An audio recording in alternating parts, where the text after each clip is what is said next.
ya, tidak lagi oleh Senat Guru Besar atau ada campur tangan juga biasanya dari Kemendikbud berapa persen gitu ya.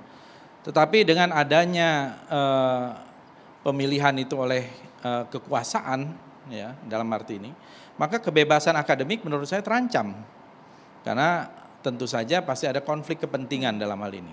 Sementara kita melihat bahwa dalam perjalanan sejarah gerakan mahasiswa, termasuk dari zaman kolonial sekalipun, itu justru mahasiswa itu menjadi agen perubahan, ya, agent of change. Itu pasti semua aktivis itulah pasti tahu gitu. Dan saya banyak dulu menulis tentang sejarah gerakan mahasiswa. Iya, Bang Fadli, Ya. tapi Anda melihat beberapa postingan terakhir dari BEM UI ini yang kemudian dikatakan oleh Bang Fadli juga ini adalah bagian dari berpolitik. Anda melihat hal yang sama?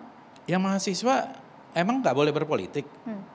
Mahasiswa ya harus berpolitik sebagai warga negara yang sudah dewasa, berhak untuk berpolitik. Politiknya untuk apa?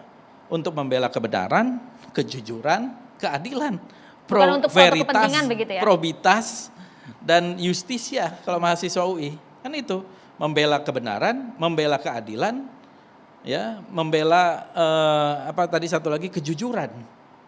Jadi menurut saya itu politiknya. Anda melihat ada Kalau suatu di UI, kepentingan? apa? Melihat ada suatu kepentingan di sana? Ya harus ada kepentingan dong. Kalau orang sudah membela, berarti kepentingannya apa? Kepentingan rakyat menurut saya. Ya, kalau misalnya dalam hal ini dikatakan king of lip service, itu menurut saya masih sopan sekali. Sopan sekali. Tapi itu. dengan visual diberikan mahkota simbol Itu negara. biasa, itu pernah ada satu majalah nasional, ya terkemuka malah panjang tuh hidungnya bayangannya. Itu menurut saya mungkin lebih sadis lagi, lebih ekstrim lagi. Ini juga tidak ada masalah. Ini demokrasi dan tadi disampaikan juga Pak Jokowi sendiri tidak ada masalah.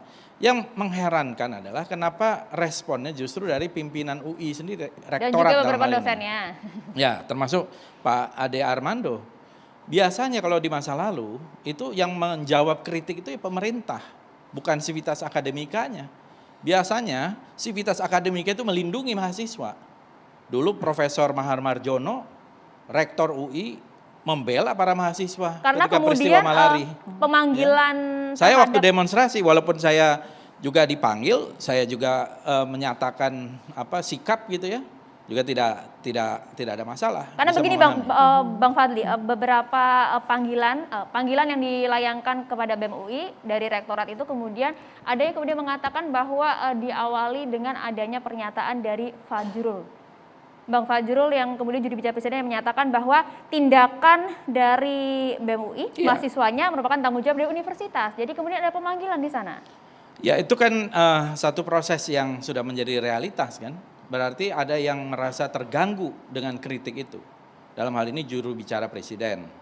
Kemudian direspon oleh pimpinan dari Sivitas Akademika di Universitas Indonesia. Itu merasa terganggu, melakukan pemanggilan di hari Minggu lagi kalau tidak salah. Ada hal yang aneh di sana. Ya, kayaknya kan berarti super darurat. Baik, Mas Ade Kemudian perlu ditanggapi diminta, dulu ini. Bang Fadli, diminta untuk take down, ya. Kalau tidak ada pembelaan ini mungkin akan beda juga responnya itu ketika itu. Tapi karena ini masyarakat umum membela, harusnya publik yang memang menilai. Akhirnya kan tidak jadi, apalagi kemudian presiden juga membuat satu statement seperti baik, itu. Mas Ade, Civitas Akademika harusnya membackup mahasiswanya sendiri, rektorat. Ya tergantung dong, relatif itu. Kalau kan begini, kalau memang ini kan ada pertanyaan. Tadi Valdo bagus sekali saya rasa. Sebetulnya intensi dari si BEM ini melakukan itu apa sih? Itu pertanyaan besarnya, ya. Dan saya merasa bahwa memang tidak ada niatan untuk berdebat secara akademik. Kalau mereka mau bicara secara akademik, tadi dikatakan oleh Sultan, mereka punya kok kajian. Tapi kok nggak ada tercermin sama sekali dalam meme-meme itu. Sehingga saya duga, dan ini yang menyebabkan saya rasa Leon itu nggak berani muncul. Sebetulnya ini ada, kan gini ya, kalau Anda kenal BEM tuh ada kayak divisi kajian strategisnya. Ya. Ini anak-anak pinter nih misalnya. Dan dia kalau ngomong sesuatu itu jelas, argumennya lengkap, kita sendiri akan kagum sebagai dosen. Yang bikin ini saya rasa bukan kajian strategis. Makanya di situ dikatakan Brigade 2021. Pembuatnya nih. Nah sekarang pelajari di BEM itu Brigade 21 siapa? Itu anak-anak maba, anak-anak mahasiswa baru. Ya, kenapa mereka yang bikin? Itu pertanyaan besar. Kemudian disebarkannya oleh bagian propaganda. Jadi something smell fishy buat saya di sini. Ini bukan sesuatu yang betul-betul UI itu, BEM UI sedang berusaha mengajak publik untuk memahami diskurs. Saya kira tentang, begini ya. Saya kira begini Pak Ade. Nanti ini dulu. Halo, kita Iya, iya. hormati masing-masing gimana? Oh ya boleh Ya, silakan. Oke ya. Jadi saya ingin katakan bahwa karena memang sejak semula kita membayangkan bahwa ada sesuatu yang nggak beres di sini. Nah itu tercermin dengan argumen-argumen yang sedemikian lemah.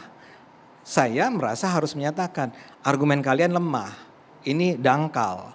Dan saya ingatkan kembali, ini kemudian disambut dengan sebuah narasi besar yang mengatakan terjadi pembungkaman demokrasi karena Humas UI memanggil mahasiswa pada hari Minggu jam 5.